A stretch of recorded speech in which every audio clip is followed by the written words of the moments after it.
Moi Swami and hello Europe! Saara Aalto, the Finnish snow fairy, will compete in the final of X Factor 2016 in the UK on ITV on Saturday. I am convinced that she can win and I cannot wait to talk about it. Are you ready? Let's do this!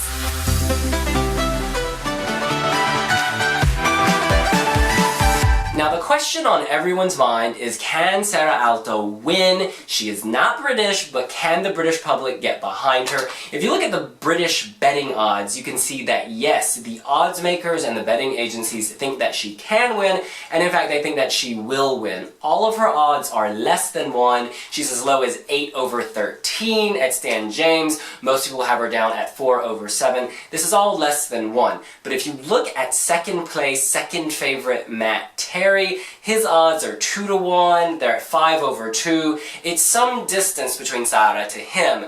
And then bringing it out, the third favorite, aka the least favorite, to win the final is 5 After Midnight. They're at 5/1 and 6/1. It's not looking pretty for them. Now, a lot of people have asked, can a non-Brit win the British X Factor? If you look at Britain's Got Talent, you had a Hungarian shadow puppet group that won. But this is several years later, this is post-Brexit, and people, a lot of people are more skeptical of immigrants and people who aren't from here. And so Sharon Osbourne, she's actually spoken out against this. She said, this is so small-minded, it's like not voting for The Weeknd because he's from Canada. Well, Sharon, I'm gonna turn it up a bit more. It's like not betting or voting for Beyonce because she's American. It's like not voting for Rihanna because she's from Barbados. And guess what? Both of them have had #1 singles here in the UK. I think that people can look past her nationality. Perhaps in the beginning they couldn't. She ended up in the bottom 2 the first 2 weeks, and it was undeserved. Part of the reason she ended up in the bottom 2 early on was because she was Finnish. That was just a fact. She is Finnish. I won't vote for her. I want a British person to win. Not me. This is the British voters. And then people started to get to know her. In the sing-off, she slayed it. In the sing-off, she killed it. In the sing-off, she nailed it. She often gave better performances in her sing-offs than she did in her actual live performance. And, people couldn't avoid that. When it's down to the bottom 2, you hear them clearly, you're focused, boom. The judges saved her, rightfully so. Saara Aalto has, of course, been in the bottom 3 times, and she is the very first contestant ever to be in the bottom 2 in week 1 and make it all the way to the final.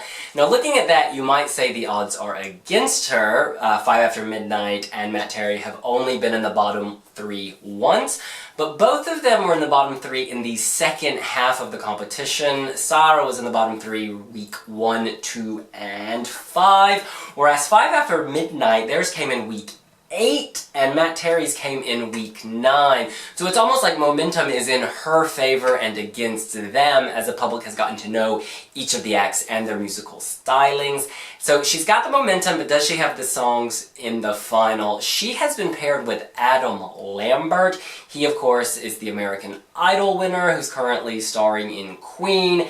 Now, he's got this very edgy rock vibe, and that's going to contrast so nicely with her, the Finnish snow fairy, and perhaps that contrast is going to help dirty her up a little. Do you know what I mean? Like, we see her as pristine, slightly crazy, but Adam Lambert can take crazy to another level, and that could bode very, very well for her indeed. She's also going to be singing her own take on Tears for Fears. That's Tears for Fears, Everybody Wants to Rule the World. Now that song does not seem very Saara Aalto, but she's promised to mix it up, to do something very different. So again, her creativity may help push her over the line. Matt Terry, I think he's singing Jess Glynn, and 5 After Midnight, they're doing Beyonce's Crazy in Love. Look, 5 After Midnight just doesn't appeal to me. I don't feel that they kind of stretch the boundaries. I feel like, they do great songs, but they were great songs to begin with. They don't add anything new. Whereas Saara Aalto, she's coming from left field. Bjork, that crazy bonkers dance, Lady Gaga, harpsichord, Fright Night. She's just very creative, and she's more interesting. Matt Terry, great singer, but we've seen it all before. He's just another scruffy, kinda cute singer with a good voice. Whereas Saara, she's got all this personality, this pizzazz, plus she's Finnish. She's just so different. I think it'd be good for the contest. I mean, if you go from Terry, it's more disposable pop. You go for Saara Aalto, you got the pop, but then you've also got this musical theater goddess. Regardless of whether she wins or not, she's going to be a big deal. She's going to take the West End by storm, go to Broadway, win a Tony. Cannot wait. Matt Terry, I think he'd release a single or two and then be forgotten. Now, I'm not trying to be a hater. He's very talented. He can certainly sing better than I can. But I just see more of a star in Saara Aalto, and I really hope the UK public does too, that they pick up their phones and vote. I know that I will be. Can I also just say, she is super nice and down to earth. I had the chance to meet her in Leicester Square the other day. She was doing a fan meet and greet. About 200 people showed up, and she took a selfie with every single person who turned up. It was a little cold, it was a little wet, but she did not care. She was so happy to see not only her British fans, but also her Finnish fans. There were Finnish tourists who happened to walk by, who were there screaming. You know, she was so enthusiastic and so kind to everyone. Yes, she's a big deal now, but she's not a diva. Her feet are on the ground. They are on that Finnish snow. They are on British soil. She is one of us, y'all. I am so excited! Be sure to subscribe, be sure to like, and be sure to let us know what you think here on wiwibloggs. See you later. Bye!